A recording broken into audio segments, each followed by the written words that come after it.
A paz do Senhor Jesus Cristo, meus queridos amigos e amigas, glória a Deus. Hoje nós vamos meditar em Mateus no capítulo 8, mas hoje a partir do versículo 18. O título diz assim, está na nova tradução da linguagem de hoje. Algumas pessoas que queriam seguir Jesus. Jesus viu a multidão em volta dele e mandou os discípulos irem para o lado leste do lago.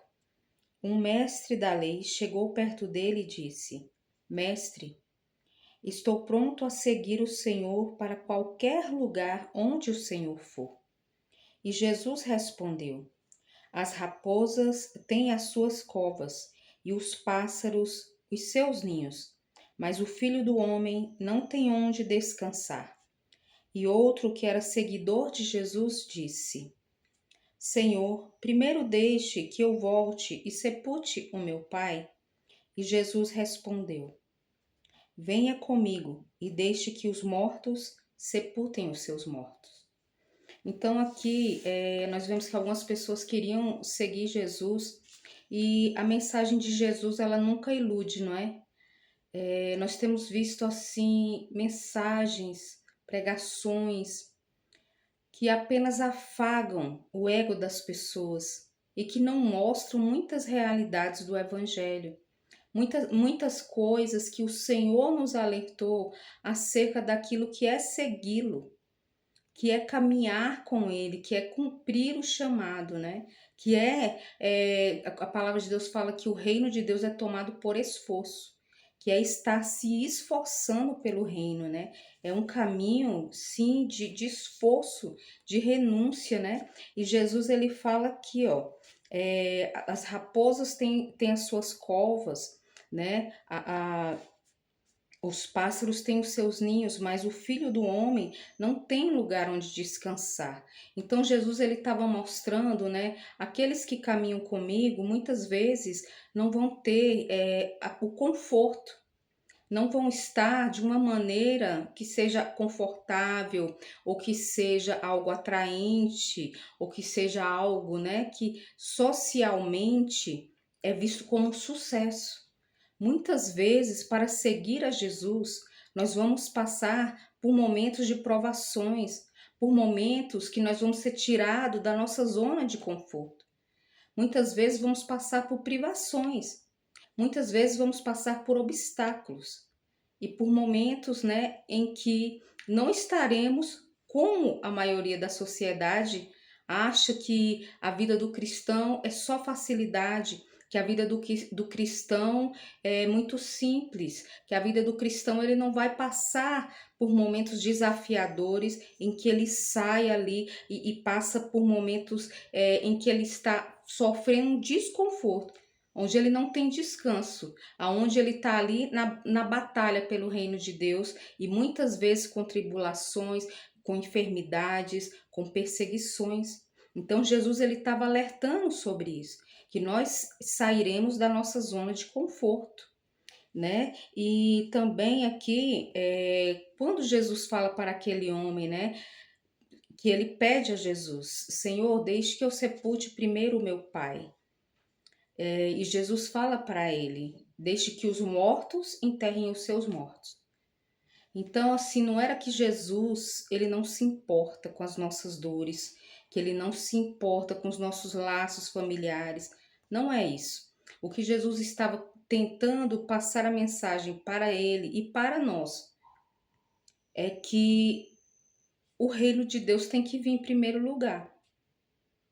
O reino de Deus, muitas vezes, nós vamos deixar a nossa família, muitas vezes nós vamos ter que abrir mão do nosso tempo com amigos, com família, do nosso tempo, do nosso descanso e prosseguir mesmo no dia mau, mesmo no dia que nós estivermos enterrando os nossos amados ou que estivermos passando por uma tragédia, por um desemprego, por uma luta, por um divórcio, por uma violência, por uma...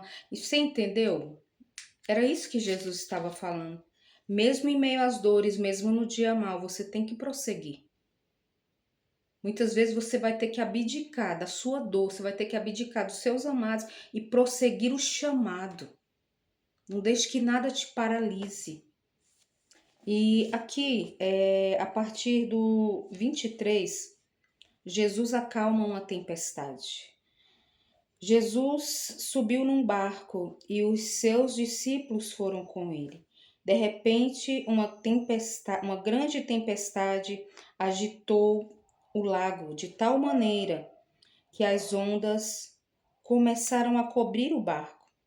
E Jesus estava dormindo. Os discípulos chegaram perto dele e o acordaram, dizendo: Socorro, Senhor, nós vamos morrer. Por que é que vocês são assim, tão medrosos? Respondeu Jesus. Como é pequena a fé que vocês têm? Ele se levantou, falou duro com o vento. Em outras versões fala, e ele repreendeu o vento. E com as ondas, falou duro com as ondas.